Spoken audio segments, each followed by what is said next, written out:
അള്ളാഹു അവനെ കൊണ്ട് തൃപ്തിപ്പെടുമെന്നാണ്. രണ്ടാമത്തത്, അള്ളാഹു അവനെ തൃപ്തിപ്പെടുന്ന മാത്രമല്ല, റബ്ബ് അവനെ ഏറ്റെടുക്കുമെന്നാണ്. അള്ളാഹു ഒരാളെ ഏറ്റെടുത്താൽ അള്ളാഹുവിന്റെ റസൂൽ പറഞ്ഞത് ഫലം യുഅദ്ദിബുഹു അബദ, പിന്നെ അവന് പേടിക്കാനില്ലെന്നാണ്. മൂന്നാമത്തെ നേട്ടം, പാപങ്ങളെ തൊട്ട് വിലക്കാണ്.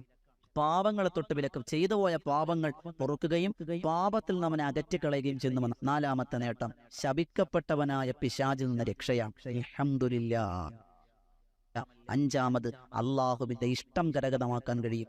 ആറാമത്തത്, അവന് സ്വർഗം നിർബന്ധമായി, സ്വർഗത്തിന്റെ ഇരിപ്പിടം കണ്ടിട്ടല്ലാതെ മരിക്കൂല എന്ന് അള്ളാഹുവിന്റെ പ്രവാചകൻ നബിയുനാ മുഹമ്മദ് മുസ്തഫ. ഏതാണെന്നല്ല ദിക്ർ എന്റെ പ്രിയമുള്ളവരെ? മഹാനായ അള്ളാഹുവിന്റെ പ്രവാചകന്റെ സ്വഹാബിയായ മിസ്അബ് ബിൻ ഉമൈർ റളിയല്ലാഹു അൻഹു അധികമായി ചൊല്ലിയിരുന്ന ദിക്റാണ്, റളീതു ബില്ലാഹി റബ്ബ വബിൽ ഇസ്ലാമി ദീന വബി മുഹമ്മദിൻ നബിയ്യൻ വറസൂലാ.